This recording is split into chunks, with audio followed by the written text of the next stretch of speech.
माता पार्वती ने शिव जी के साथ विवाह करने के उद्देश्य से बहुत तपस्या करी।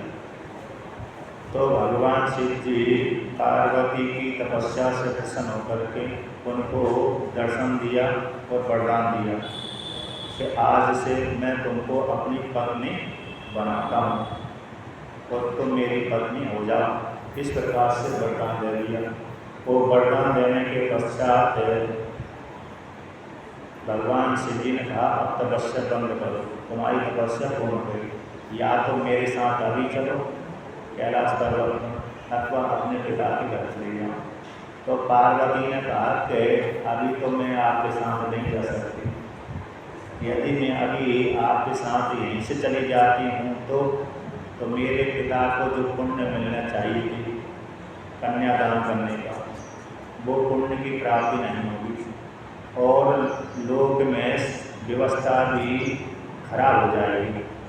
लड़की किसी के साथ ही जिससे प्रेम किया उसी के साथ चली गई तो व्यवस्था भी ठीक नहीं रहेगी। इसलिए लोक में व्यवस्था भी बनी रहे और पिता को पुण्य की प्राप्ति हो और समाज में अच्छा भी ख्याति को प्राप्त हो।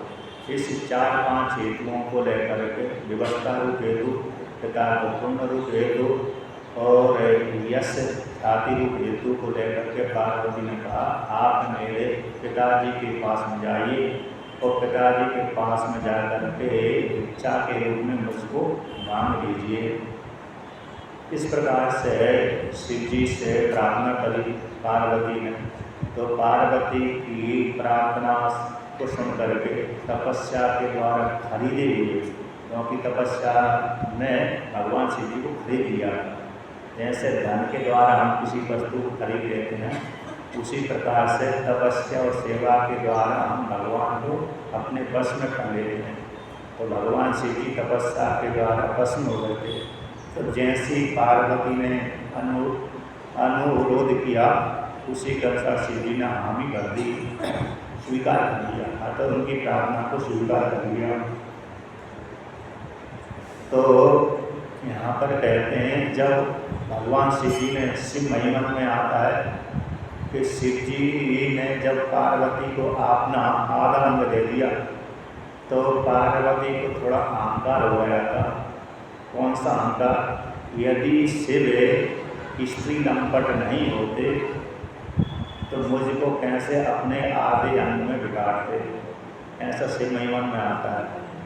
इससे सिद्ध होता है कि स्त्री भी, पुरुष भी, शिव जी भी स्त्री को चाहते हैं, तभी तो उन्होंने मेरे को अपने आधे अंग में जगह दी। ऐसा शिव महिमा में सामान्य स्त्रियों की भावना को लेकर के माता पार्वती ने वहाँ पर लौकिक जो स्त्रियाँ होती हैं उनके मन में ये भावना बैठी रहती है। उसी भावना को वहाँ पर शिव महिमा में, शिव महिमा नामक श्लोक में पुष्पदत्ताचार्य ने उद्धृत किया है।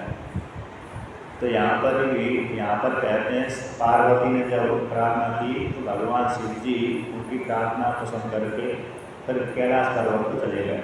तो पार्वती भी अपने पिता के घर में आ गई, सूचना दे दी कि मेरी तपस्या पूर्ण हो गई, शिव जी ने मेरे को अपने रूप से वर्ण कर लिया है, अब मैं घर में आ रही हूँ। जैसे ही हिमालय राज को मालूम पड़ा कि मेरी पुत्री कृत कार्य करके तपस्या को पूर्ण करके अपने घर में आ गई, तो हिमालय राज ने बहुत उत्सव मनाया।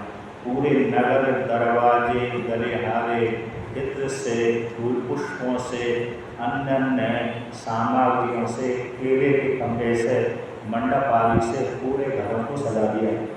घरों को नहीं, पूरे नगर को सजा दिया।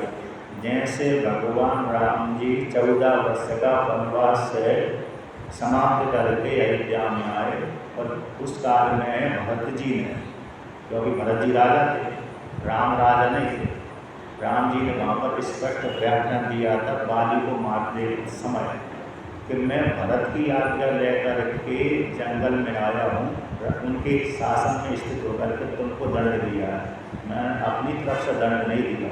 भरत की आज्ञा को लेकर के भरत का राज सुचारू रूप से चल रहा है, उन्हीं को राजा बना करके, उन्हीं को निमित्त बना करके मैंने तुमको दंड दिया। क्योंकि भरत ही राजा 14 वर्ष तक थे। तो भरत जी ने राम जी को सुना कि राम जी 14 वर्ष के बाद लौट कर के आए, तो पूरी अयोध्या नगरी को सुसज्जित कर दिया।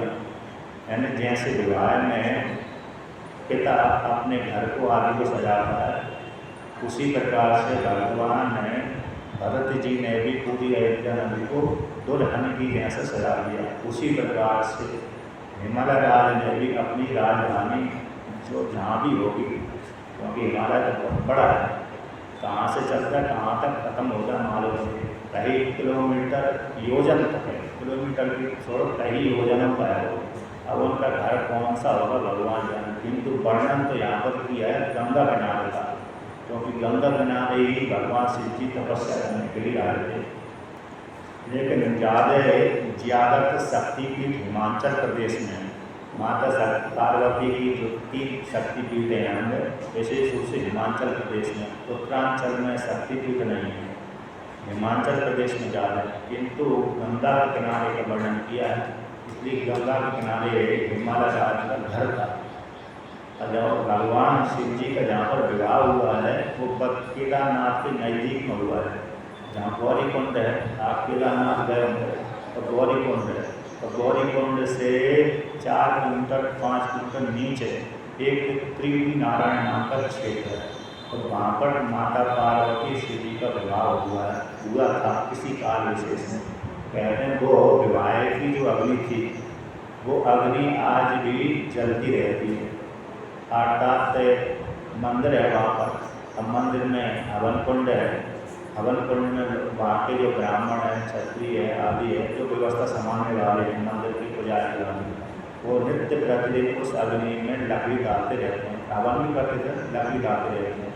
लकड़ी डालने के कारण वो अग्नि बुझी नहीं, तो आज भी सुचारू रूप से वहाँ पर अग्नि जलती रहती है। उसी को प्रतीक मानते हैं कि पार्वती का शिव जी का इसी अग्नि में फेरा बाहर खड़े थे, अग्नि की प्रतिमा हुई। तो कहते हैं पार्वती जैसी आई उत्सव मनाया, उसी उत्सव को कहते हैं बहुत हिमालय राज ने अपनी पुत्री को गले लगाया, और उसने मैना ने भी अपनी पुत्री को गले लगाया। गोद आदि में बताया, यहाँ पर तो वर्णन करते हैं कि हिमालय राज अपनी पुत्री को गोदी में उठाते थे, और मैना भी अपनी पुत्री को गोदी में लेकर के बिताती प्रेम करती थी। इसके पश्चात हिमालय राज ने ब्राह्मण आदियों को खूब दान दिया, और खूब दान देने के पश्चात हिमालय राज को गंगा में स्नान करने के लिए चले गए। उसी काल में शिव जी एक नट का वेश बना करके नगर में आ गए। जैसे हिमालय राज गंगा में स्नान करने के लिए गए, ब्राह्मण आदि को दान दे करके, उसी काल में नट का वेश बना करके भगवान शिव जी आ गए। तो यहाँ पर कहते हैं एतस्मिन्नन्तरे शम्भु सुशीलो भक्तवत्सलः सा सुनट्टकिरीटो भूत्वा मेनकः सन्निधिं। भगवान शिव जी सुंदर है, नट का वेश बना करके मेनका के नज़दीक में आ गए। अर्थात जहाँ पर राजा का जब घर होगा तो वहाँ पर खाली जगह पड़ी रहती, मैदान पड़ा रहता है, उस मैदान में आकर के डमरू बजाने लगे और नाचने लगे।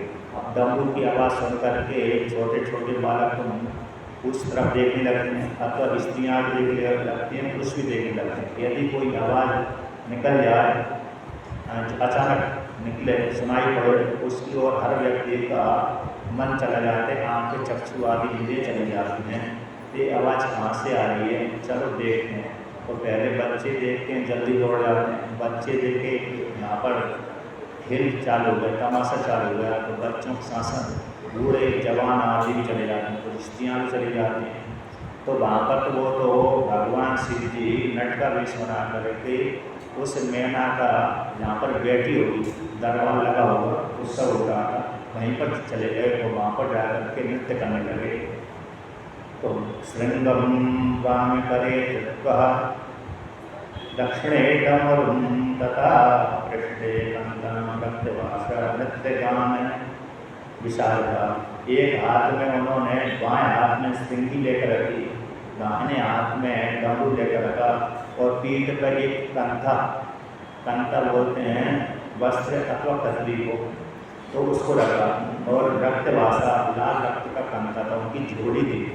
झोली जैसे झोली में कोई दान देगा तो पैसा देगा, धन देगा तो झोली में रखेंगे, तो तन का मतलब झोली का रूप था। तो झोली तने में डाल करके भगवान शिव जी वहाँ पर नृत्य गान सारा शिव जी वहाँ पर पहुँच गए। एक जगह आता है, एक कवि ने लिखा है शिव जी को कि नृतावसाने नटराज राजो नटाम डंका नव पंचवारम उद्धर्तु कामा संकादि सिद्धांत केतन विमर्शे शिव सूत्र जानम। व्याकरण के ऊपर ये लिखा है। भगवान ने पाणिनि मुनि जिन्होंने व्याकरण शास्त्र की रचना करी, किसी काल विशेष में हरिद्वार प्रयागराज में अपने गुरुकुल में पढ़ते थे, तो पढ़ते पढ़ते 10-12 साल हुए, तो उनके समझ में आचार्य जो बोलता था समझ नहीं आता था।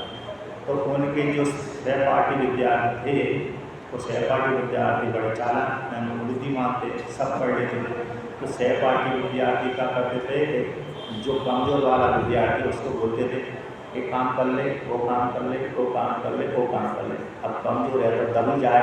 अब दबने वाला व्यक्ति मजबूरी में सेवा ही करना पड़ती थी। गुरुकुल में रहते थे, वो सारे विद्यार्थी सेवा करते थे, लेकिन जो कमजोर थे उसको ज़्यादा लगा देते थे। तो पाणिनि मुनि कई वर्षों के बाद ही विद्या अर्जन नहीं हो पाया, उन्होंने नहीं जीत कर पाई, बुद्धि नहीं थी। तो गुरु जी के पास में दुखी होकर गए कि मैं कितने वर्षों तक विद्या अर्जन कर रहा हूँ, किंतु समझ में कुछ भी नहीं आता, अतः मेरे मन में कुछ भी नहीं बैठता जो आप पढ़ाते हैं, आप मेरे ऊपर कृपा करिए। तो गुरु जी ने उसको शिव जी का षडाक्षर मंत्र दे दिया, जाओ उसको जाप करो। उसको लेकर के ये पाणिनि मुनि वहाँ पर है किसी स्थान विशेष में उसी आसन के पास में बैठ करके तपस्या करने लगे। तपस्या से भगवान शिव जी आए, और शिव जी कैसे दर्शन दिया उनको, नट का वेश बना करके आए। नृतावसाने नटराज राजो ननाद डंका नव पंचवार। तो वहाँ पर संज्ञा दी है नटराज राजो। नट राज राजो, एक तो नट हो गया सामान, उसका राजा हो गया सरदार हो गया, मतलब स्वामी हो गया, नटों का राजा। फिर राजाओं का भी राजा, एक सामान राजा, तो राजा को राजा सम्राट। सम्राट पूरे भारत का और विश्व का होता है, पूरी धरती में होता है। उसी प्रकार से भगवान शिव जी नटों के राजाओं के राजा हैं। तो वहाँ पर इस प्रकार से भगवान शिव जी ने 14 बार डमरू बजाया था, उससे 14 सूत्र निकले। उन्हीं 14 सूत्रों को लेकर के पाणिनि मुनि ने 4000 सूत्रों की रचना कर दी। मात्र 42 वर्णमाला को लेकर के, 42 वर्णमाला 9 अक्षर और 33 व्यंजन को लेकर के, इन 42 वर्णमाला को लेकर के 4000 सूत्रों का निर्माण कर दिया, जिसको अष्टाध्यायी के नाम से ख्याति को प्राप्त हुआ। तो भगवान शिव जी नटों के राजाओं के राजा थे। उसी प्रकार से कृष्ण भगवान चोरों के सरदार हैं। एक जगह आता है चोरों के सरदार वर्णन किया ऐसे भगवान कृष्ण को, शिव जी को कहा है चोरों के सरदार। शिव जी भी चोरों के सरदार हैं और कृष्ण भगवान भी चोरों के सरदार हैं, मतलब स्वामी। शिव जी को कहाँ पर चोरों को सरदार कहा गया, शिवानंद लहरी में कहा गया है। और कृष्ण भगवान को चोरों के सरदार में एक कवि का श्लोक है, उनका किस प्रकार से है, ब्रजे वसंतम नवनीत चौरम गोपांगनानां च विपुल चौरम अनेक जन्मा चित्पात चौरम चौरागणिनम पुरुषम नमामि। ब्रजे वसंतम नवनीत चौरम, ब्रज में रहते थे तो नवनीत की चोरी करते थे। जो माता हैं अभी अभी उन्होंने दही का मंत्र किया, ताज़ा ताज़ा मक्खन निकाला, तो 1 घंटे का 1.5 घंटे का 2 घंटे का हुआ, 1 मिनट का हुआ, उसी मक्खन को नवनीत मक्खन बोलते थे। तो ब्रज में रह करके नवनीत कोमल कोमल ताज़ा मक्खन की चोरी करते थे। ब्रजे वसंतम नवनीत चौरम गोपांगनानां च विपुल चौरम। अब किसी काल विशेष में गोपियों ने कृष्ण भगवान को पति रूप से वर्णन करने के लिए स्नान किया था, सामना करी थी। उसमें उन्होंने अपने वस्त्रों को किनारे पर रख दिया था और नग्न अवस्था में स्नान किया था। उस काल में भगवान शिव जी ने, कृष्ण भगवान ने गोपियों के सारे वस्त्रों को चुरा लिया। तो गोपांगनानां च विपुल चौरम, वस्त्रों को चुराने वाले। अब भक्तों के कहते हैं, भक्तों को क्या चुराते, अनेक जन्मार्चित पाप चौरम। जो भी कृष्ण भगवान की अतः शिव जी आदि है, कोई भी जो भी भक्त अपने भगवान की भजन करते हैं, भगवान के कहते हैं भगवान उसके अनेक जन्मों के द्वारा संचित पाप जो कर्म उन पाप को चुरा लेते हैं। अनेक जन्माचित पाप चौरम, चौरा गणने कुसुम नमः। ऐसे चोरों की जो सरदार है भगवान श्री कृष्ण को मैं प्रणाम करता हूँ। तो चोरों के सरदार भगवान शिव जी भी हैं, चोरों के सरदार भगवान कृष्ण भी हैं, और नटों के राजा भगवान श्री शिव जी हैं। तो भगवान शिव जी वहाँ पर प्रांगण में आकर के नाच करने लगे। अब नाच को सुनकर के सारे स्त्री पुरुष बालक आदि वहाँ पर एकत्रित हो गए। तो यहाँ पर कहते हैं चक्रे सुनतम विविधम गानम चाति मनोहरम ततस्सु नटरूपोषौ नैनाया प्रांगणे तत्मुदा। तो भगवान श्री जी नट का जो धारण करके नैना का जो प्रांगण था, यानी आंगन बोलते हैं, घर का जो आंगन होता है उसको आंगन, जो चौड़ी जगह खाली जगह होती है उसको आंगन बोलते हैं, प्रांगण बोलते हैं। उस आंगन रूप प्रांगण में भगवान श्री जी ने खूब नाच किया, गान किया, जो सभी स्त्री पुरुषों को धुएं में डालने वाला था, प्रसन्न देने वाला था। भगवान शिव जी 3-4 बार मेरे नाच करते रहते हैं, अपनी पत्नी को रिझाने के लिए नाच करते हैं भगवान शिव जी। एक राक्षस को रिझाने के लिए भगवान शिव जी प्रतिदिन कारवल नाम के राक्षस को रिझाने के लिए शिव जी प्रतिदिन सायकाल प्रदोष के समय नृत्य करते हैं, प्रतिदिन करते हैं। अब हो सकते बंद हो गया हुआ, लेकिन करते हैं। शिव महिमा स्त्रोत का अनुवाद किया है। और एक जगह भगवान शिव जी प्रदोष व्रत के दिन, तो प्रदोष जो हर पक्ष में एक प्रदोष व्रत आता है, उस काल में सायकाल में भगवान शिव जी अपनी प्रिय पत्नी पार्वती को रिझाने के लिए नृत्य करते हैं। जैसे आपने देखा होगा मयूर जी को रिझाने के लिए मयूर नृत्य करता है, आपने लौकिक में देखा, उदाहरण देखा होगा। मयूर ने को रिझाने के लिए मयूर नृत्य करता है वहाँ पर। उसी प्रकार से शिव जी भी अपनी पत्नी को रिझाने के लिए नृत्य करते हैं, आनंदित हैं, उनको प्रसन्न करने के लिए। तो उस नृत्य में कौन कौन भाग लेते हैं? कहते हैं पार्वती, तो जैसे मैं ऊपर मंच पर बैठा हुआ हूँ, उसी प्रकार से पार्वती ऊपर बैठी रहती है मंच पर, और उसकी सखियाँ उसको झालर करती रहती हैं, जया विजया, और कुछ सखी और पास में रहती हैं। तो वो दर्शक बनकर दृष्टा बनकर देखते, शिव जी प्रांगण में नीचे नाचते रहते हैं। उसी काल में लक्ष्मी को मालूम पड़ता है, सरस्वती को मालूम पड़ता है, ब्रह्मा जी को, विष्णु भगवान को, गणेश कार्तिक आदि सबको मालूम पड़ता है, ऋषि देवता आदि को मालूम पड़ता है। तो ऋषि मुनि सारे किनारे में खड़े होकर के जय शब्द का उच्चारण करते हैं। तो ब्रह्मा जी आते हैं, सबसे पहले सरस्वती आती है। तो सरस्वती के हाथ में जो भी वो है बल्लिकी, मतलब वीणा वहाँ पर सरस्वती बजाती रहती है, उसमें तांडव नृत्य में भाग लेती है। लक्ष्मी जी आती है, राग अलापती है, यानी स्वर निकालती है। माताओं के स्वर अच्छे होते हैं तो राग अलापती है। भगवान ब्रह्मा जी जो बड़े बड़े मंदिरों में भल्ल करते हैं ना, तो ताल बजाते हैं।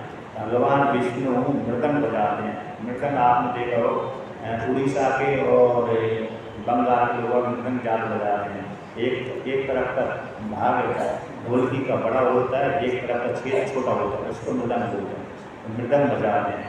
और देवता, इंद्र देवता बीड़ा बजाता है, भगवान मुरली बजाता है, इंद्र देवता मुरली बजाता है, और अन्य देवता सहायता करते हैं। तो भगवान शिव जी के नाच में सारे देवता वहाँ पर शिव जी के पास में खड़े होकर के नाचते रहते हैं, मृदंग, भोली, ढोलक, मंजीरा आदि करते रहते हैं। ऐसा भविष्य एक पुराण ने भी वर्णन किया है कि प्रदोष के दिन भगवान शिव जी अपनी पत्नी को रिझाने के लिए इस प्रकार से तांडव करते हैं। तो भगवान शिव जी कैसे हैं, उनकी सहायता की सारे देवता है। तो एक बड़ा सुंदर ही श्लोक के द्वारा वर्णित किया गया था, बहुत अच्छे श्लोक में। तो यहाँ पर कहते हैं, तो भगवान शिव जी ने जब नाच किया तो नाच को सुनकर के सारी स्त्री पुरुष से बालक बालिका वृद्ध जवान आदि वहाँ पर एकत्रित हो गए, आनंदित हुए। तो नृत्य को देख करके प्रसन्न होकर के मैना ने अपनी सखी से कहा, दासी से कहा, जाओ सोने चांदी ले आओ, ला करके इसको दे दो, नाटक को दे दो, जो नट को दे दो, क्योंकि बिना ये स्वार्थ के तो नट भी नहीं दिखाएगा, नृत्य की कला नहीं दिखाएगा, तो उसका भी न कुछ स्वार्थ होता है। जीविका, नटों की जीविका यही है कि दूसरे को प्रसन्न करके उनसे धन लेना और उसी धन के माध्यम से अपनी जीविका चलाना, ये सामान्य नियम है और नटों का यही व्यवसाय है। इस प्रकार से जीवन चलाने के लिए भगवान ने ऐसी उनको गति दी गई। तो मैना ने नट के ऊपर प्रसन्न होकर के खूब सोना चांदी देने के लिए दासी को भेज दिया। दासी लेकर आई और मैना ने उसको नट को दिया, तो नट ने स्वीकार नहीं किया। तो कहते हैं उसी कारण क्या स्वीकार किया, तो कहते हैं मैं नट ने कहा कि मैं सोना चांदी नहीं चाहता, तो मैना ने पूछा क्या चाहते, तो मैं तो तुम्हारी कन्या को चाहता हूँ। अब नट हो करके और राजकुमारी को कोई वर्ण करे तो राजकुमारी के जो भी दास दासी हैं अथवा राजा की पत्नी रानी, उसको तो भयंकर क्रोध आ ही आएगा। अब पार्वती तो राजकुमारी थी और ये नट सामान्य नट था, तो नट की ऐसी वाणी सुनी तो वाणी को सुनकर तो भयंकर क्रोध आ गया। तो कहते हैं यहाँ पर जब क्रोध आ गया तो इसको नट की वाणी को सुनकर के क्रोध आया और दासियों से कहने लगी। तो दासियों से क्या कहने लगी, दासी से कहने लगी मैना कि इस नट को तुरंत भगाओ, ये बड़ा मूर्ख है, खराब दुष्ट है। अब मैं तो इसको प्रसन्न होकर के इसके नट के ऊपर प्रसन्न होकर के सोना चांदी देना चाहती थी, क्योंकि ये तो बड़ा भयंकर दुष्ट है जो मेरी पुत्री को ही मार रहा है। कहाँ तो राजा बोल, कहाँ गंगू, ये लोक में ख्याति है। तो राजकुमारी कहाँ और ये कहाँ, इस प्रकार से ये राजकुमारी की योग्य भी नहीं है, एक इसके पास में बैठने योग्य भी नहीं है और मेरी राजकुमारी का नाम नहीं चला। तो सारे सैनिकों को दासी ने बोली इसको भगा। इसके पश्चात तो सैनिक को भगा ही नहीं पाए, इससे पहले और नृत्य करने लगे। नृत्य करते करते उसी काल में हिमालय राज भी गंगा में पूजा करके स्नान करके पूजा करके वहाँ पर आ गए। आकर के इसके पश्चात यहाँ पर कहते हैं हिमालय राज से अपनी पत्नी मैना ने कह दिया कि देखो देखो ये दुष्ट है नट क्या बोल रहा है कि मैंने इसको प्रसन्न होकर के इसके नृत्य से प्रसन्न होकर के इसको सोना चांदी दिया, किंतु सोना चांदी तो इसने नहीं मांगा और बल्कि मेरी पुत्री को ये मांग रहा है। इसलिए जब ऐसा सुना हिमालय राज ने, तो हिमालय राज को भी उससे नट की वाणी सुनकर तो भयंकर क्रोध आ गया। किंतु हिमालय जो नट के रूप को देख करके दोनों को बड़ा आश्चर्य हुआ और पार्वती ने तो उस नट को देख करके जान लिया भगवान शिव जी उनकी तपस्या के प्रभाव से प्रसन्न होकर के उनको पार्वती को अपना रूप दिखा दिया। अब जैसे रूप कैसे दिखा दिया, हम तो नट देख रहे हैं, सामने तो नट ही है, कोई स्त्री दिखेगी, दूसरे रूप में ध्रुव दिखेगी, पुरुष रूप में दिखेगा, दूसरे रूप में नहीं दिखेगा। किंतु देवता में एक कला होती है, एक ही रूप में दो रूप दिखा देते हैं, एक ही रूप में वो उस काल में दो रूप दिखा देते हैं। कैसे दिखाते हैं, जैसे भगवान श्री कृष्ण जब रंगमंच पर गए थे कहाँ पर, कंस को मारने के लिए, तो वहाँ पर सभी व्यक्तियों ने एक ही कृष्ण में 4-5 प्रकार की भावना करी थी।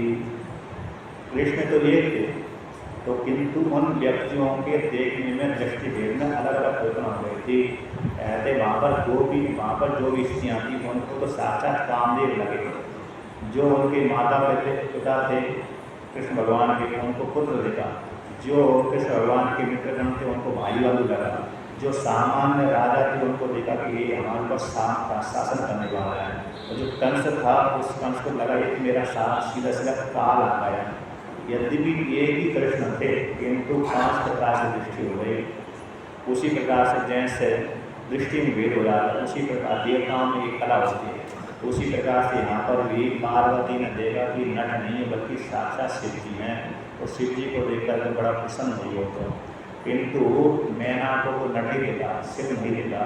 और फिर बाद में हिमालय राज आ गए, तो हिमालय राज ने भी आके इसको नट ले करके उसके ऊपर क्रोधित हो गए और हिमालय राज ने अपने सैनिकों को याद करी, जब इस नट को भगा दो, जबरदस्ती इसको दंड को यहाँ से दूर करो, जो मेरी पुत्री को मार रहा है। जब इस प्रकार से नट के ऊपर क्रोधित होकर के हिमालय राज ने अपनी सैनिकों को करी उस काल में भगवान शिव जी के पास में जैसे ही सैनिक पहुँचे तो कहते हैं भगवान शिव जी ने नटरूप शिव ने अपने शरीर से अग्नि प्रकट कर दी। महाअग्निर्निवादुस्पर्शं प्रज्वलन्तं सुतेजसं न ससाका बहिष्कर्तुं कोपि तं मुनिसत्तमः।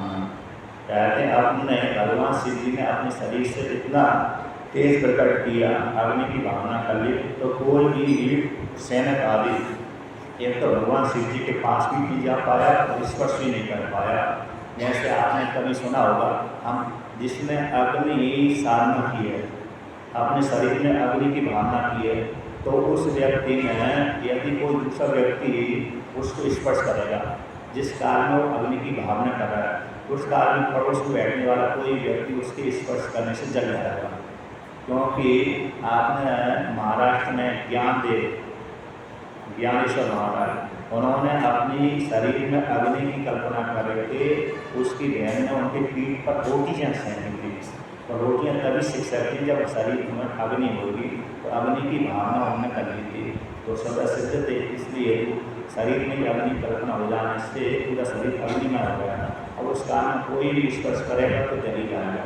तो यहाँ पर भी भगवान शिव जी ने अग्नि की भावना कर ली, तो कोई भी सैनिक उनको पकड़ नहीं पाया और बाहर करने की सामर्थ्य नहीं हुई।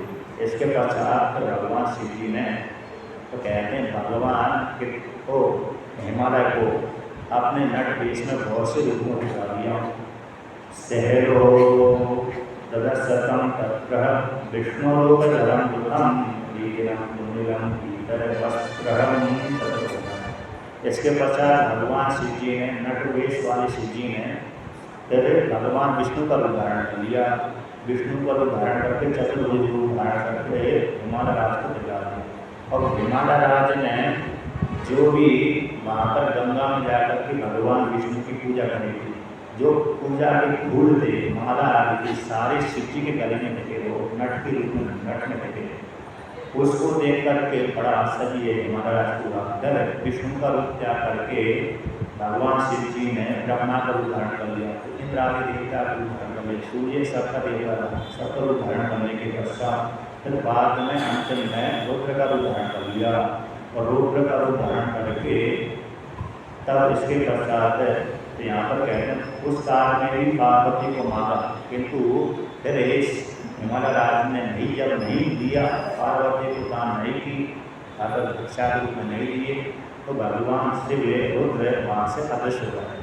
जब भगवान शिव जी ने अपना रुद्र दिखार करके उनको प्रतिज्ञा बनी, जब भगवान शिव जी अदृश्य हो गए, तब उनको ज्ञान हुआ कि भगवान शिव जी तो नट के वेश में हमको ठगने के लिए आए थे। इस प्रकार से चले जाने के बाद ज्ञान होता है। कभी कभी आपने देखा होगा, अनुभव किया होगा, तो कभी कभी देवता हमको दर्शन देकर चले जाते हैं, जो जाके सामना करता है तो आप कभी मुसीबत फंस जाते हैं, उस काल में देवता दर्शन देकर चले जाते हैं। किंतु उस काल में देवता दर्शन देकर तो जाते हैं साकार कर, किंतु अपने को ऐसा अनुभूति नहीं करा पाते उस काल के लिए साक्षात देव गए। किंतु जिस चले जाते हैं तब अनुभूति होती है, अरे ये तो साक्षात देवता थी या तो कोई भगवान था। सामान्य व्यक्ति में ये सामर्थ्य नहीं है जो हमको इस मुसीबत से पार कर दे। उसी प्रकार से यहाँ पर भी उन्होंने देखा कि भगवान शिव जी हमको हट के चले गए। इसके पश्चात अपनी उन्होंने निंदा करी, परिवार में शिव जी के प्रति भक्ति बढ़ गई। इसके कुछ काल बाद कहते हैं एक और अपना ब्राह्मण आया, शिव जी ब्राह्मण बन करके शिव जी की निंदा करने के लिए आया, तो शिव जी की निंदा करके चले गए। ब्राह्मण वेश बना करके स्वयं शिव जी आए, शिव जी की निंदा करके चले गए। तो जब ऐसी निंदा करके चले गए तो माता मैना ने कहा कि मैं शिव को अपनी पुत्री नहीं दूंगी। फिर बाद में शिव जी ने पुनः सप्त ऋषियों को समझाने के लिए भेजा, तो सप्त ऋषियों के साथ अरुंधति भी आए। तो अरुंधति को सप्त ऋषियों ने हिमालय राज को हिमालय की पत्नी मैना को बहुत समझाया। इसके पश्चात कहा तो अपनी कन्या को शिव जी के लिए ही दान कर दो, भगवान शिव ही इस कन्या की हो गया। सुपात को देना ही अच्छा होगा, बिना पात को दान करना तो ठीक भी नहीं है, ऐसा न्याय आता है। कहते हैं शिव की महात्मा में वो सप्त ऋषियों ने वर्णन किया और फिर बाद में एक चेतावनी दे दी सब ऋषियों ने, अन्य ने, यदि तुम ये तुम्हारे लिए होती है, शुभ के लिए ही बनी है, यदि तुम नहीं भी दोगे तब भी इसका विवाह तो शिव जी के सामने होगा। ये देवताओं के कार्य करने के लिए इसकी उत्पत्ति हुई है, इसलिए तुम एक रानी किसी से दे दो तो बहुत अच्छा है, नहीं तो जबरदस्ती हो जाएगी। दोनों प्रकार से कहीं कहीं वो आता है।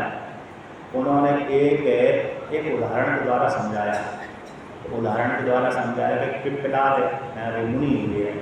पिप्पलाद किसके मुनि पुत्र हुए हैं? दधीची मुनि के।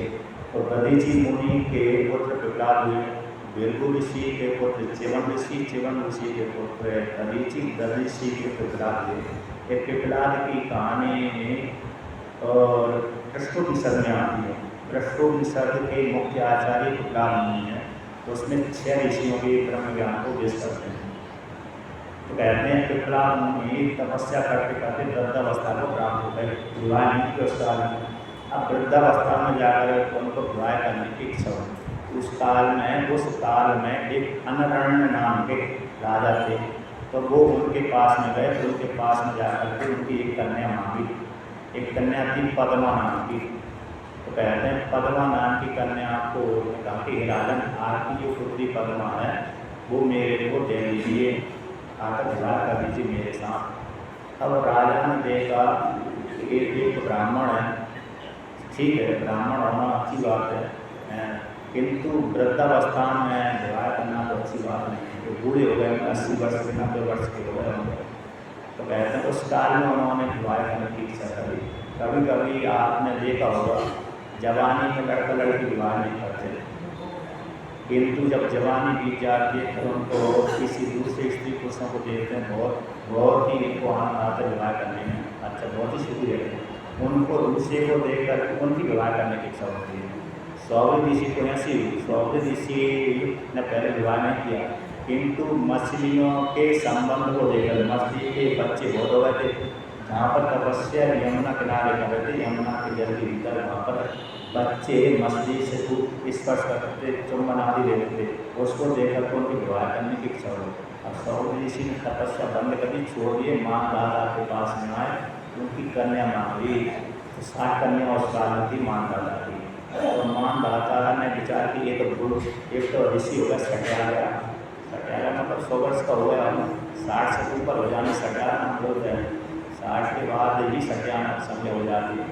अब 60, 70, 80 वर्ष का हो गए हम ऋषि उस काल में, बाल सारे पक गए, और जिसके बाद पकड़े को विवाह करने की इच्छा कर रहे तो मतलब सट्याना ही होता है। अब कहाँ ये ऋषि है, इतना व्रत हो गया, कहाँ मेरी राजकुमारी, यदि मैं इस ऋषि को निश्चित करूँ तो मैं अपनी कन्याओं को तुमको नहीं दूंगा, तो मेरे को श्राप दे सकता है। तो मान दाता ने चारण कर दी वहाँ पर, राजन यही ब्राह्मण देवता, मेरे को कोई आपत्ति नहीं, आप विवाह करिए, किंतु आप मेरे अंतःपुर में कन्याशाला में, जहाँ पर कन्या देती हैं वहाँ पर चले जाइए, जो कन्या आपको वर्ण करे, विवाह करने की इच्छा करे, मैं उसी को आपको दे दूँगा, विवाह कर दूँगा। तो सौवी ऋषि समझ गए राजा की चालाकी, राजा अपने ऊपर निषेध का बहाना बना, राजा की इच्छा नहीं मेरे साथ विवाह करने का, और कहते क्योंकि मैं व्रत हूँ तो कोई कन्या व्रत को वर्ण नहीं कर सकती। यूँ ने लगते तो जरटे खत्म, एक न्याय आता है, जब यहाँ पर जवान लड़का हो, वहीं पर वृद्ध व्यक्ति हो, तो लड़की जवान लड़के के गले में माला डालेगी, बूढ़े के गले में माला नहीं डालेगी, न्याय है। तो राजा सौवी ने इस न्याय को देखकर कहा कोई भी कन्या राजकुमारी मेरे गले में वरमाला नहीं डाल सकती। तो उन्होंने रास्ते में चलते चलते ही जवान बन गए। अब जवान बन गए, 10-20 साल के जवान बन गए, और कमनीय रूप धारण कर भी कामदेव जैसा। अब कामदेव बन करके सौवी ऋषि वहाँ पर अंतपुर में चले गए, तो वहाँ पर जाकर सेना पर बोल दिया कि ऋषि है सौवी ऋषि, जो कन्या राजा ने आपके लिए जो कन्या इनको पसंद करे, विवाह करना चाहते वो कर दे। तो राजा की तरफ से छूट है, तो जो भी कन्या वर्ण करना चाहते, पति उस वर्ण करना चाहते, उसी कन्या को इस ऋषि को दे दूँगा। 60 की 60 कन्याओं ने उनको सौवी ऋषि को वर्ण कर दिया। अब जैसे ही सैनिकों से राजा ने सुना कि मेरी 60 कन्याओं ने वर्ण कर दिया, राजा को बड़ा आश्चर्य हुआ, कैसी कैसी कन्या है कि जिसने बुढ़े को ग्रहण कर लिया। राजा को बड़ा आश्चर्य लगा। बाद में मालूम पड़ा कि तो सौर ऋषि ने अपने को जवान बना लिया। अब जवान देखकर तो जवान के लिए क्या हो जाता है, तो कम ये देकर रूपम वरीयति कन्या, न्याय कन्या रूप को ग्रहण करती है, रूप को देखकर तो प्रसन्न हो जाती है। तो फिर सौर ऋषि का विवाह है, भगवान मान धारण कर लिया। वो वृंदावन से पाटक ऊपर गाँव है, उनके वंशज वहीं पर आज भी रहते हैं। तो यहाँ पर कहाँ से पता लगे कि पद्मा नाम की ऋषि, पद्मा नाम की कन्या को मारने के लिए पिपला मुनि गए। पिपला मुनि की जटिल अवस्था प्राप्त हो गई, तो पिपला मुनि ने कहा कि आपकी कन्या मेरे को दे दो। तो अरण्य मुनि दूर हो गए, कहने अपनी कन्या को उनको कैसे दूंगा। तो पिपला मुनि सीधे सीधे चेतावनी दे दी, यदि तुम नहीं दोगी अपनी कन्या को तो मैं तुम्हारे पूरे राज को नष्ट करूँगा, या तो कन्या दो अथवा राज नष्ट करवाओ। अब डर गया राजा। बाद में फिर मंत्रियों ने समझाया है आप अपनी कन्या के विवाह किसी न किसी से कर सकते हो, ये चाहे ब्राह्मण हो चाहे क्षत्रिय हो, लेकिन अब इसके साथ ही करो, एक को त्यागने से पूरा राज बसता हो तो एक को त्याग देना चाहिए। यानी न्याय भी है, कुलस्य अर्थे एकम त्यजे, ग्रामस्य अर्थे कुलम त्यजे और जनपदस्य अर्थे ग्राम त्यजे, तो आत्माकम सर्वम त्यजे। एक के त्याग में से पूरा राज बस रहा है, उसको बचा लेना चाहिए। आप अपनी कन्या को इस ऋषि के साथ विवाह कर देना चाहिए। तो राजा ने दुखी होकर के विवाह कर दिया। तो राजा दुखी होकर के जंगल में चला गया, शिवजी की आराधना से मोक्ष रूप फल को प्राप्त कर लिया। फिर बाद में उनके पुत्र राजगद्दी को बैठे, उन्होंने राज किया। अब यहाँ पर कहते हैं पद्मा को लेकर के पिपला मुनि अपने घर में अपने आश्रम में आ गए, जिसके पश्चात उनके साथ वो रहती थी। कुछ काल व्यतीत हुआ, धर्मराज ने उनकी पातिव्रत्य को परीक्षा लेने के लिए, उनके मन के भाव को जानने के लिए उनके पास में आए। एक सुंदर राजा का भी सुना करते। तो कहते हैं जब पद्मा नाम की राजकुमारी किसी की पत्नी पिपला मुनि की पत्नी बन गई थी, तो कहीं जंगल में थी, किसी के आश्रम थी, उसी काल में किसी को आश्रम में बैठे थे, वो पद्मा कहीं जंगल में फूल लेने के लिए गई होगी या कुछ करने के लिए गई होगी। तो रास्ते में राजा रूप धारण करके धर्मराज में कहने लगे, ये राजकुमारी तुम इस ऋषि के चक्कर में क्यों पड़ी हो, ये ऋषि के द्वारा तो तुमको सुख की प्राप्ति नहीं हो सकती, तुम मेरे साथ विवाह कर लो। इस प्रकार से विवाह करने की इच्छा प्रकट कर दी। अतः परीक्षा दी धर्मराज ने, तो राजा का उदाहरण करके, किंतु उस पद्मा नाम की राजकुमारी ने उस राजा के रूप को देखकर की उपेक्षा बुद्धि कर दी कि मैं पातिव्रत होने वाली स्त्री हूँ, मैं अपने पति को छोड़ करके किसी दूसरे पुरुष के प्रति कुदृष्टि रखती ही नहीं हूँ। मैं तो अपने पति को छोड़कर के दूसरे पुरुषों के प्रति या तो माता के रूप में, पिता के रूप में, अथवा भाई के रूप में, अथवा पुत्र के रूप में दृष्टि रखती हूँ, और किंतु कामी पुरुषों की ऐसी दृष्टि में नहीं रखती। इसलिए तुम मेरे सामने ऐसे प्रस्ताव मत रखो, और तुमने मेरे को गलत दृष्टि से देखा है, इसलिए तुमने दोष किया। दूसरे की स्त्री के ऊपर कुदृष्टि देखने वाला व्यक्ति शीघ्र नष्ट हो जाता है, इसलिए तुम भी शीघ्र नष्ट हो जाओ भविष्य में, ऐसा साथ ले लिया।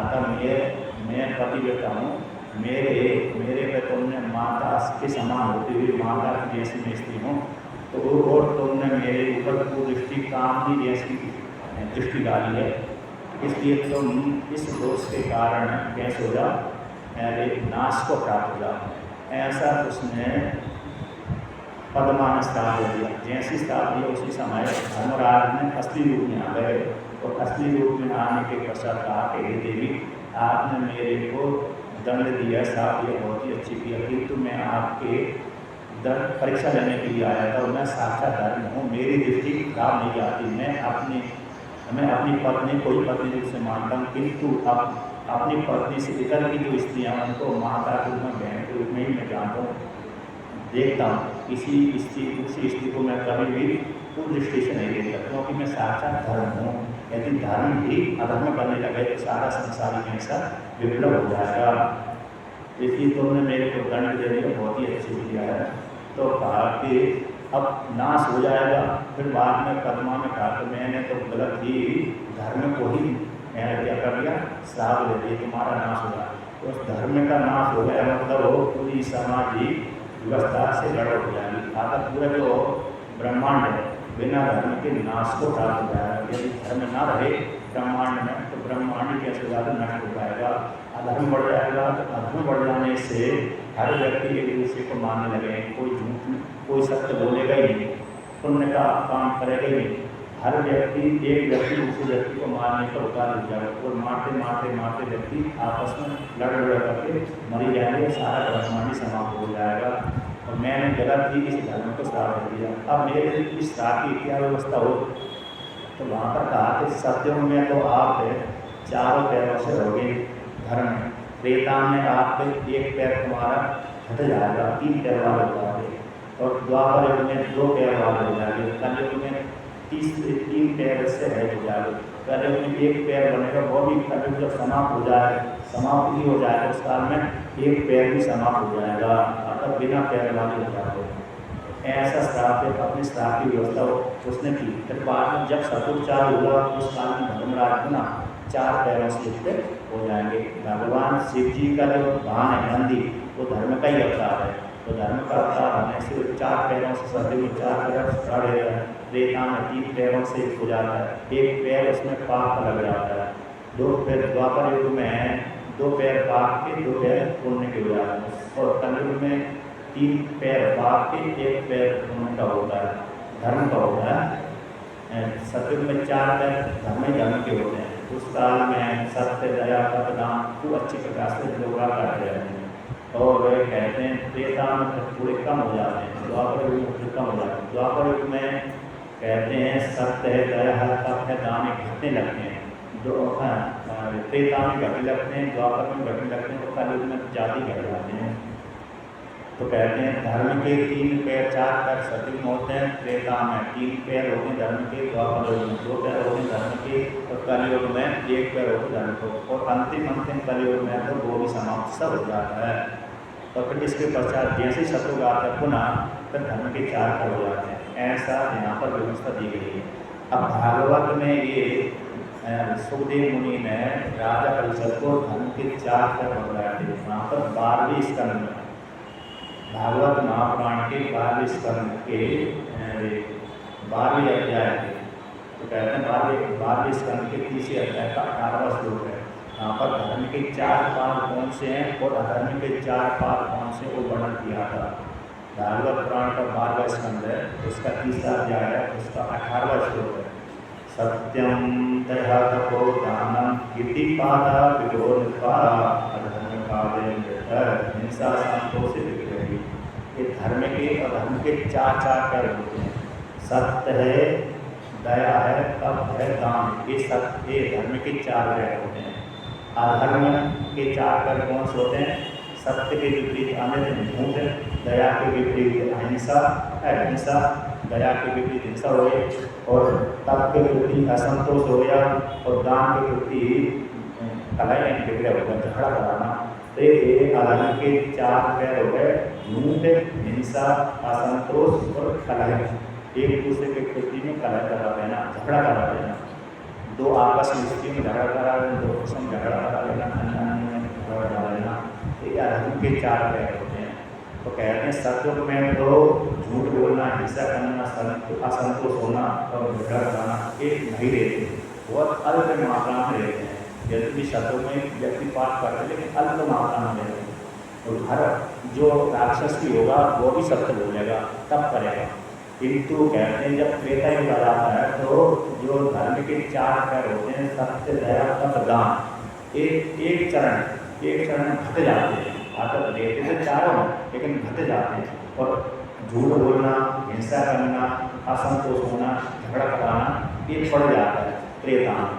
फिर द्वापर युग में और ज़्यादा धर्म के 4 चरण, धर्म के 2 चरण घट जाते हैं, कम हो जाते हैं। सत्य बोलना व्यक्ति आदि कम कर लेते हैं, आदि बोलते रहते हैं, और दया भी व्यक्ति करते रहते हैं, नहीं भी करते। तो सत्य, दया, तप, दान एक द्वापर युग में आदि हो जाते हैं, और झूठ बोलना, हिंसा करना और असंतोष होना और झगड़ा कराना द्वापर युग में ज़्यादा बढ़ जाता है।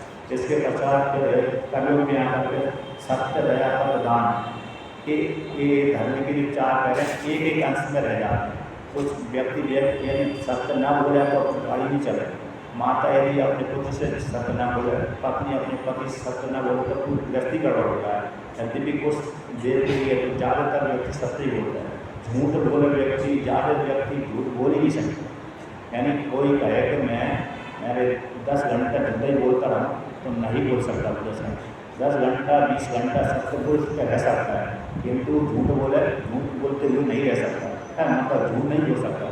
एक मिनट 2 मिनट व्यक्ति झूठ बोल सकता है, किंतु 24 घंटा झूठ बोले ये संभव ही नहीं। सत्य तो व्यक्ति 24 घंटा बोल ही सकता है, क्योंकि सत्य उसका स्वभाव है, झूठ उसका स्वभाव नहीं है। इसलिए झूठ कभी कभी अवस्था को लेकर के किसी को मुसीबत मतलब समस्या को लेकर झूठ बोलता है, स्वार्थ को लेकर के व्यक्ति झूठ बोलता है। यदि किसी की संपत्ति छीनना है तो झूठ बोल देगा, स्वार्थ है वहाँ पर। यदि संपत्ति नहीं छीनना है, स्वार्थ नहीं है, तो झूठ नहीं बोलेगा। यदि किसी वस्तु को चाहना है तो वहाँ पर इच्छा है उसकी, उसके प्रति व्यक्ति झूठ बोल सकता है, किंतु इच्छा नहीं है तो फिर झूठ नहीं बोलेगा। सत्य तो व्यक्ति 24 घंटा तो 1000 वर्ष सत्य बोलकर रह सकते हैं, किंतु 1000 वर्ष से झूठा ही झूठ बोलता रहे तो नहीं हो सकता, संभव नहीं, क्योंकि सत्य उसका स्वभाव है। इसलिए सत्योग कलयुग में भी सत्य करते हैं, सत्य बोलते व्यक्ति दया करते करते दान करते हैं, किंतु ज़्यादातर ये झूठ बोलना व्यक्ति के से कोर्ट कचहरी में जाते हैं। ज़्यादातर व्यक्ति वहाँ पर वकील है, जज है, अन्य आदि है, झूठ का सहारा लेते हैं, कभी नहीं लेते हैं। एक पक्ष वाला तो झूठ का ही सहारा लेता है। यदि झूठ नहीं बोलेगा तो दूसरा व्यक्ति हार ही जाएगा। अपने वो जो होगा उसका, जिसकी तरफ से वकील लड़ रहा है, वो एक वकील तो उसके पक्ष को लेकर नहीं जाता है। गवाह भी ऐसे बना लेते कि झूठ बोलने वाले, तो एक पक्ष वाला झूठ बोलता है, एक पक्ष वाला सत्य बोलता है। तो सत्य की फिर बाद में कभी कभी जीत तो सत्य की होती है, तो कभी कभी देर में होती, कभी कभी जल्दी हो जाती, दोनों प्रकार है। तो कभी कभी ऐसे प्रारंभ कर्म होते हैं कि व्यक्ति को परेशानी हो जाती है, किंतु सत्य और दया तप दान के सत्य कलयुग में भी रहते हैं कि धर्म के 4 भाव हैं। इस प्रकार से व्यवस्था दे करके बाद में कहते हैं। तो ऐसा सप्त ऋषियों ने कहा। तो देखो, पिपलाद मुनि ने अनरण राजा को जब पिपलाद मुनि ने अपनी कन्या मांगी तो उन्होंने सहज रूप से ही ऋषि के साथ डर दे दिया। उसी प्रकार से तुम भी अपनी पुत्री को प्रेम पूर्वक दे दो। यदि नहीं देती हैं तो देवता तुम्हारी पुत्री का विवाह सिद्धि के साथ तो होकर ही रहेगा, इसलिए तुम प्रेम पूर्वक दे दो तो बहुत ही आनंद की बात है। तो बार जब हुए इस प्रकार से सप्त ऋषियों ने समझाया और अरुंधति ने समझाया तो उनकी वाणी सुन करके मैं आना स्वीकार कर लिया। इसके पश्चात कहते हैं, शुभ मुहूर्त में लगन पत्रिका भेजी कि इस शुभ मुहूर्त है। तो भगवान शिव जी बारात लेकर के कैलाश पर्वत से आया। तो भगवान शिव जी की जब लगन पत्रिका भेजी हिमालय राज में, तो भगवान शिव जी ने भी विष्णु भगवान को बुलाया, नारद जी को बुलाया, ब्रह्मा जी को बुलाकर भाई मेरी बारात की तैयारी की कह है क्या नहीं। शिव जी की कोई परिवार रखा नहीं, गण ही है परिवार और पुरुष ही पुरुष से। अब पुरुष वाला विवाह कर सकते, स्त्री वाला विवाह नहीं कर सकते। तो देवता अपनी अपनी पत्नियों को लेकर के शिव जी के पास में आ गए। तो जो स्त्री संबंधी विवाह का उन देवता की स्त्रियों ने किया, पुरुषों वाला विवाह पुरुषों ने किया। तो भगवान शिव जी को वर बन करके सुसज्जित होकर के हिमालय वहाँ कैलाश पर्वत से हिमालय राज के घर में आने लगे। अब जैसे यहाँ पर आ गए, हिमालय राज के घर में आ गए, बाराती आगमन की हिमालय राज ने। हिमालय राज ने जब आगमन करे तो भगवान शिव जी सुंदर वेश बना करके आ गए। इसके पश्चात जब जो कभी जहाँ पर वर कन्या के पास में जाकर उस काल में जो स्त्रियाँ वो देखती ना, दूर वर को देखना चाहती हैं, उस काल का प्रसंग को लेकर के यहाँ पर वर्णन करते हैं। पहले बारात तो आ गई वहाँ पर, यहाँ पर मैं जहाँ पर आना चाहिए थी, जहाँ पर रुकने का स्थान था वहाँ पर आ गई। उस काल में हिमालय राज ने उसके परिवार वालों ने बारात का खूब स्वागत सत्कार किया और भगवान को देवताओं को यथोचित स्वागत सत्कार करके एक घर देवताओं के लिए दे दिए। भवन देवताओं इस भवन में देवता ठहरेंगे, इस भवन में ऋषि मुनि ठहरेंगे, इस भवन में गंधर्व ठहरेंगे, इस भवन में वेद ठहरेंगे। विश्वकर्मा ने ऐसे ऐसे भवनों का निर्माण किया था। उन सारे भवनों को निर्माण करके सारे देवताओं को, ऋषि मुनियों को अपने अपने स्थान पर योग्यता के अनुसार भगवान हिमालय ने दे दिया। इसके पश्चात वर यानी महल में आना चाहता था। बरात भगवान शिव जी के वहाँ पर आने वाले थे जो अन्य कार्य होते हैं। उस काल में जब मैना को एक अहंकार हो गया था कि मेरी पुत्री इतनी सुंदर है, जिस मेरी पुत्री ने जिससे वर की प्राप्ति के लिए आराधना करी थी, पति को स्मरण करने की आराधना करी थी, मैं उस वर के चेहरे को देखना चाहती हूँ। उस काल में शिव जी को मैना नहीं देख पाया। यद्यपि इंद्रादि देवता को देखा होगा किंतु शिव जी को नहीं देखा होगा। तो वो चाहती थी कि मैं अपने पुत्री के वर को देखूं अपनी, क्योंकि मेरी पुत्री ने इतनी कठोर तपस्या कर उस वर की प्राप्ति के लिए तपस्या करी थी। मैं देखना चाहती हूँ कितना सुंदर रूप वाला है। ऐसा उसके मन में भावना थी और थोड़ा अहंकार भी था। तो भगवान शिव जी ने उसके मन के अभिप्राय को जान करके अहंकार को नष्ट करने के लिए एक चाल चल दी। तो जैसे जहाँ से भवन से अंदर दूसरे भवन में बारात के जा रही थी, उस काल में भगवान शिव जी ने कहा कृष्ण भगवान से बुला करके, नारद जी से बुला करके, भाई अपनी योग्यता के समाज के अनुसार योग्यता के अनुसार आप सभी लोग अपने अपनी समुदाय के साथ बारात लेकर के आगे आगे चलिए। अगर हर व्यक्ति अपने अपने समाज के साथ अपनी अपनी टोली के साथ चलिए। अभी तक तो आप मेरे साथ मिलजुल करके आ रहे थे। आकर कैसे आ रहे थे? भूत भी साथ थे और देवता भी साथ थे, गंधर्व थे। जो श्रेष्ठ देवता आदि थे मतलब शिव जी के पीछे पीछे चल रहे थे, और भूत और देवता जो छोटे छोटे गण थे वो मिलजुल करके चल रहे थे। मालूम नहीं पड़ता था कि शिव जी आ रहे हैं अथवा देवता आ रहे हैं, तो दोनों को मिलने के कारण कुछ समझ में नहीं आ रहे थे। तो भगवान शिव जी ने कहा अब अपनी अपनी पार्टी को लेकर के चलिए, अपना अपना जो समुदाय है, वर्ग है, उसी को लेकर चलिए। तो भगवान शिव जी की बाण आगे सुन करके सारे देवताओं ने भगवान विष्णु ने आगे दे दी भैया शिव जी ने ऐसी आज्ञा दी है। तो हर देवता अपनी अपनी वर्ग को लेकर के समुदाय को लेकर के चले। तो सबसे पहले गंधर्व, तो उसी काल में हिमालय राज के घर में मैना के पास में तो मालूम पड़ा कि मैना ने देखा कि बारात आने वाली आह्वान करने के लिए। तो मैना अपने महल के ऊपर चढ़ गई। तो महल के ऊपर चढ़ करके यहाँ से बारात स्पष्ट रूप से दिख रहा है, घर के अंदर दूर दिख रहा है, उस स्थान पर चढ़ गई और देखने लगे कि बारात यहीं से आई। सबसे पहले मैं देखूँ किस प्रकार का दूल्हा है। तो उसी काल में नारद जी वहाँ पर मैना के पास में गए। तो मैना से कहा देखो बारात आने वाली है, तुमने जो इच्छा करी थी मन में कि मैं अब मेरी पुत्री के वर को देखना चाहती हूँ, तो चलो मैं तुमको दिखाता हूँ कि तुम्हारे पुत्री का पति है। ऐसा कह करके हिमालय राज की पत्नी मैना के साथ भगवान नारद जी छतरी पर चले गए। और छतरी पर जा करके सखियों के साथ उसकी सहेलियों के साथ दासियों के साथ गए बारात को देखने लगे। तो सबसे पहले गंधर्वों का नंबर आया राम जी के रूप में। वहाँ पर ये इसी काल विशेष में जब राम जी बारात लेकर के अयोध्या से वहाँ पर गए थे तो भूतों का प्रवेश नहीं था। वहाँ पर जनकपुर में भूतों का प्रवेश नहीं था। तो भूतों ने प्रार्थना करी शिव जी से कि इन विष्णु ने तो हमको आगे नहीं आने बारात में जाने के लिए, हम बड़े दुखी हैं, तो हमारे दुख को दूर करेंगे। तो शिव जी ने प्रार्थना स्वीकार करी, ठीक है तो मेरी बारात में प्रकट रूप से चलना। तो वहाँ पर उन भूतों की प्रार्थना स्वीकार इच्छा पूरी करी थी। तो कहते हैं सबसे पहले गंधर्व चले। तो गंधर्वों को देखकर कहा, गंधर्वों को जैसे देखा तो मैंने देखा कि ये मेरे पुत्री का पति है, वर है। उसको देख करके नारद जी कहा नहीं ये तो शिव जी के माँ का आज्ञाकारी गण है।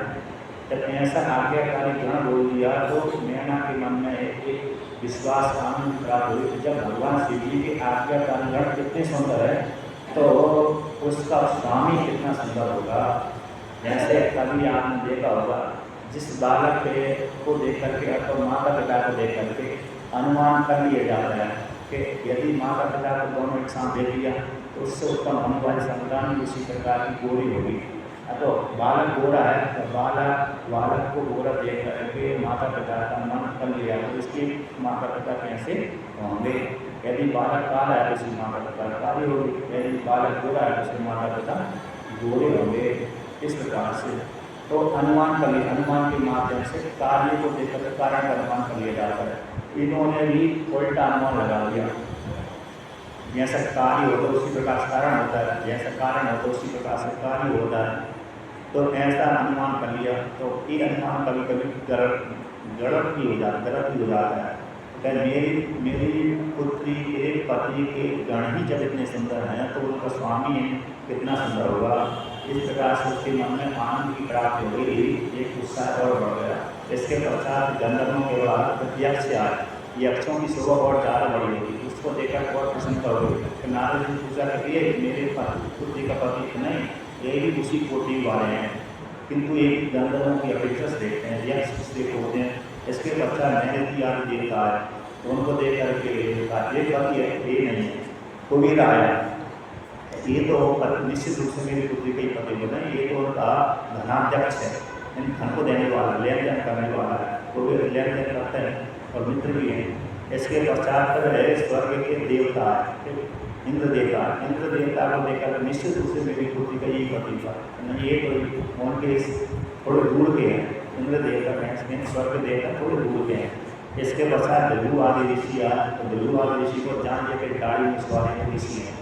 इसके पश्चात बृहस्पति आए, तो बृहस्पति देवताओं की अपेक्षा बहुत ज़्यादा सुंदर है, उनको देखकर तो बोली कि ये निश्चित रूप से मेरे पुत्री के पति होंगे, नहीं ये तो देवताओं के गुरु बृहस्पति के नहीं है। इसके पश्चात ब्रह्मा जी आए, तो ब्रह्मा जी को हटा दिए। इसके पश्चात विष्णु भगवान, तो विष्णु भगवान को देखकर कहने लगे निश्चित रूप से ये मेरे पति हैं। तो ऐसा कहा करके भगवान नारद जी ने कहा नहीं, ये तुम्हारे पुत्री के पति के अधिकारी मतलब घनिष्ठ मित्र भी हैं और सभी कुछ करने जानने वाले धर्ता हटके ही हैं। इन्हीं को भगवान शिव जी तुम्हारे पुत्री के पति आज्ञा देते हैं, जो कुछ भी करते हैं, करने की इच्छा करते हैं तो करते हैं, अथवा करवाना चाहते हैं, इन्हीं को आज्ञा देते हैं। ये सबसे प्रिय पात्र शिव जी के हैं। जब भगवान शिव जी को चतुर्भुज रूप में सुंदर रूप को देखा तो वो मैना को बड़ा आनंद की प्राप्ति हुई। जब मेरी पुत्री के जो पति का मित्र इतना सुंदर होगा तो मेरी पुत्री का जो पति कितना सुंदर होगा, ऐसा जानकर तो और आनंद की प्राप्त हुई। इसके पश्चात जैसी आनंद से हुई उसी काल में शिव जी की टोली आ गई। अब शिव जी की जैसी टोली देखती देखकर भूत प्रेत आ रहे। अब भूत प्रेतों को देखकर कहते हैं, यहाँ पर वर्णन कर दिए, धन्याहं सर्वदा जाता पार्वत्या जन्म माधुना सर्वम धन्यतम। कहते हैं जब तक विष्णु भगवान को तक देखा तब तक जो है अपनी बड़ाई करती थी, मेरी पुत्री की बड़ाई करती थी। धन्य हम सर्वदा जाता, मैं धन हूँ। तो पार्वती का जन्म लेना भी सार्थक हो गया। तो धन्य है पार्वती के पिता, जो पार्वती के पिता हमारा राजा वो भी धन्य है, और पार्वती के जो भाई हैं वो भी धन्य है। जो मेरी पुत्री के मित्र भी इतने सुंदर हैं और गण आदि इतने सुंदर है, तो मेरी पुत्री के पति के जो मित्र आदि इतने सुंदर हैं, तो मेरी पुत्री का पति कितना सुंदर होगा। ऐसा जान करके, ऐसा अनुमान लगा करके अपनी पुत्री को, अपने आप को, अपने पति को, पुत्र आदि को बहुत धन्यवाद देती थी। इसके पश्चात अपने भाग्य की सराहना करके मैं अपनी पुत्री के पति के भाग्य को अथवा पुत्री के भाग्य को 100 वर्षों तक वर्णन नहीं कर सकती, ऐसा वो अपने आप को चिंतन कर रहे थे। उसी काल में भगवान शिव जी के गण गए। तावते संभागतो रुद्रो अद्भुतो होती कार्य कहा प्रभु अद्भुता में गणास्ता मैं ना गर्भावत। जैसे ही अपने भाग्य की प्रशंसा, पुत्री की भाग्य की प्रशंसा कर रहे थे, उसी काल में भगवान शिव जी रुद्र वेश धारण करके भयंकर वेश धारण करके आ गए, और जो मैना के गर्भ को नष्ट करने वाला था। और जैसे ही मैना ने भूतों को, प्रेतों को, शिव जी को देखा, इसको देख करके मैना डर गई, भूतों को देख करके डर गई। तो भगवान नारद जी ने उंगली करके बता दिया, देखो देखो कि तुम्हारी पुत्री का पति है। अब उंगली के द्वारा इंगित कर दिया, तो उंगली के द्वारा इंगित को देख करके, सुन करके कहे मैना तो बेहोश हो गई। भूत प्रेतों को देख करके और शिव जी के भयंकर विकराल उसको देख करके बेहोश हो गई। जब बेहोश हो गई तो कहते हैं इसके पश्चात जमीन पर गिर गई। तो जमीन पर गिरने के पश्चात उसकी जो दासियाँ थी सखियाँ दासी थी, उसने बताया। जल छिड़का, जल छिड़कने के पश्चात फिर उसमें आई। उसमें आने के पश्चात कहने लगी, मेरी पुत्री ने इसके लिए इतनी भयंकर तपस्या करी, एक तो आया तो मैं तो मारी गई मारी गई मारी गई। कहते हैं फिर तब हम सातः पुत्री कथया मासा दुर्वचा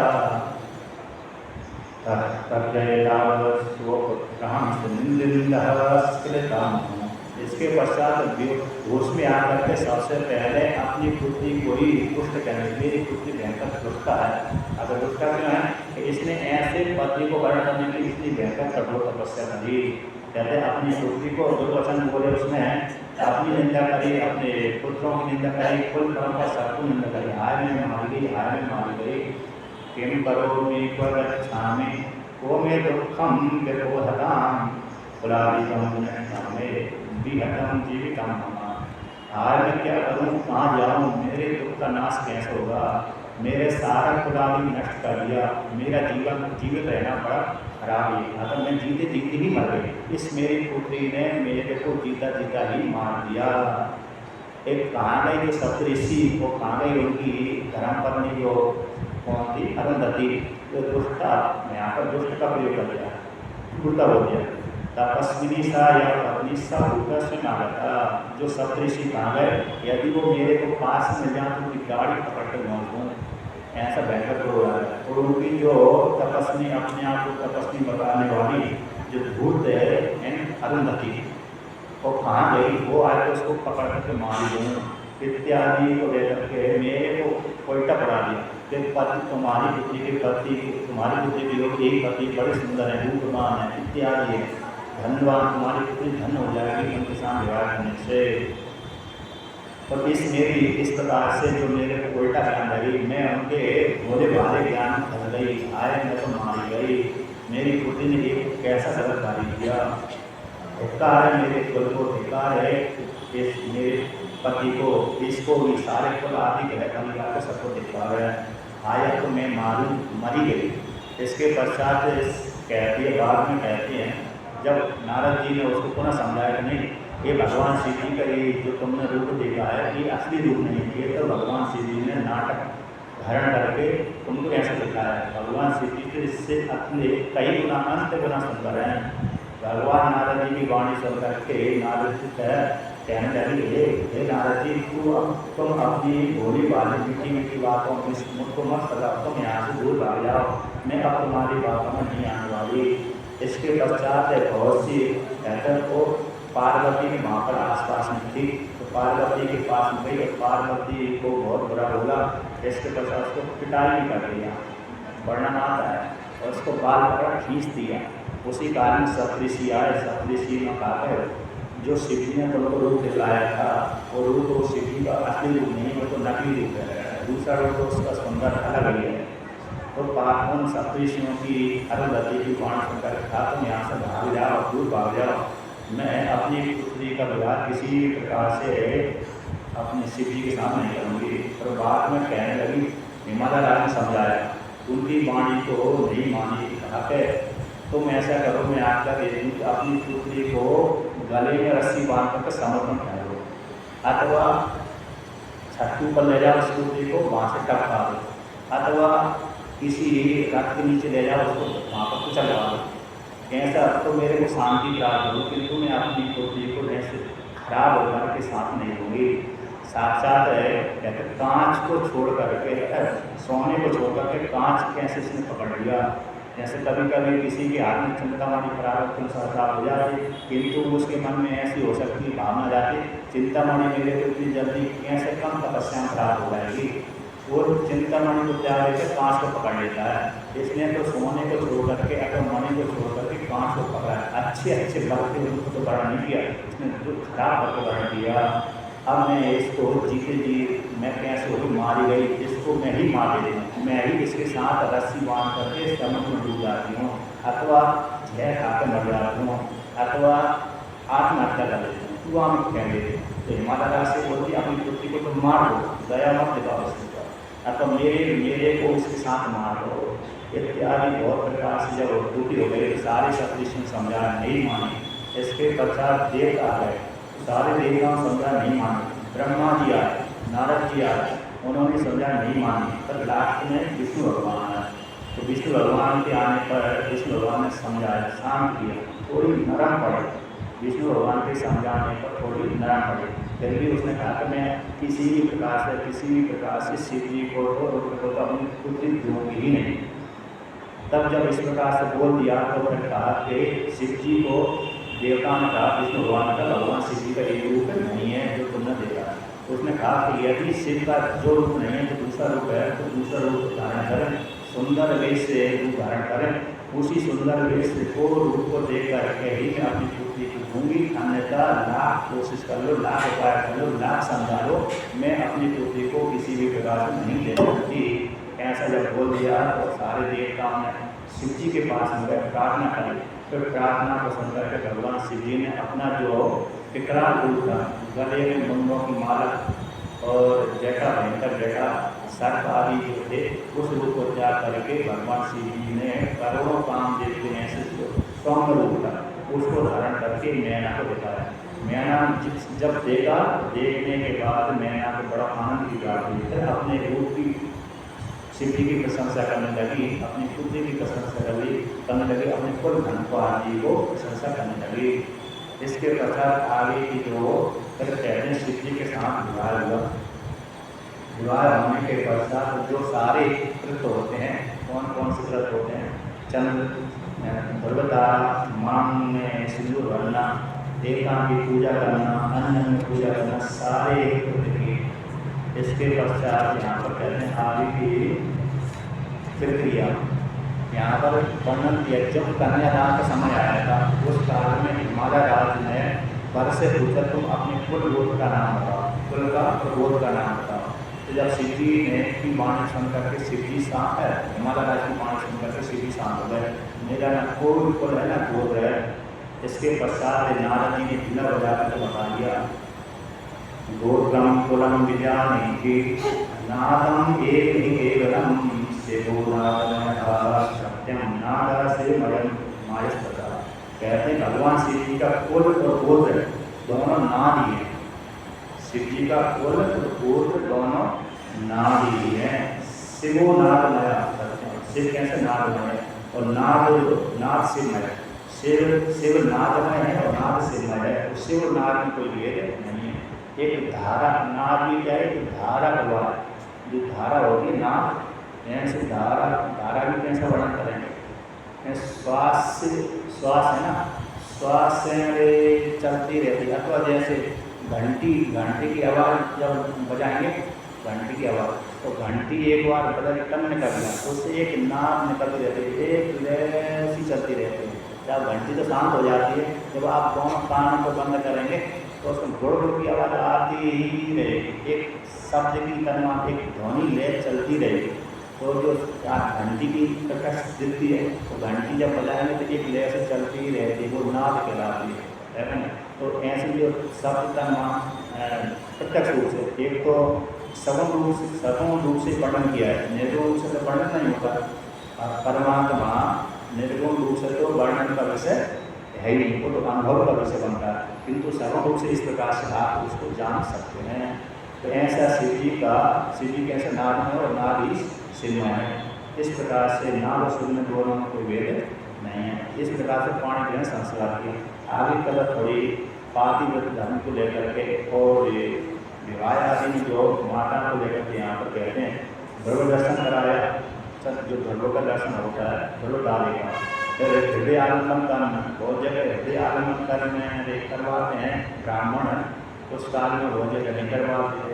मतलब जो वर पक्ष वर है, यानी दूल्हा है, वह स्त्री के हृदय पे स्त्री के हृदय पे ले जाकर के हाथ रखता है, तो हृदय आलम्बन कराता है। तो बहुत जगह एक प्रक्रिया देखी जाती है, बहुत जगह नहीं देखी जाती है। यानी वर पक्ष वाला वर यानी दूल्हा स्त्री के हृदय पर ले जाकर हाथ रखना। इसके पश्चात कहते शिव जी ने पार्वती के माथे पर सिंदूर लगाया, मांगवली इत्यादि करने के बाद में तक स्त्रियों के विनोद आए। यहाँ पर कहते हैं सारी देवताओं की पत्नियों ने और देव और ऋषियों की पत्नी ने भगवान शिव जी के साथ मजा किया। मजाक वाली है। मजाक करने के पश्चात फिर रति ने कहा कि भगवान आपने तो पत्नी के साथ विवाह कर लिया, आपको आनंद प्राप्ति हो गई, मुझको भी तो आनंद प्राप्त है। तो भगवान श्री जी ने काम देव को वहाँ पर उत्पन्न कर दिया। आगे की बाकी तो धर्म को लेकर कल कहते हैं। ओम पूर्णमदः पूर्णमिदं पूर्णात् पूर्णमुदच्यते पूर्णस्य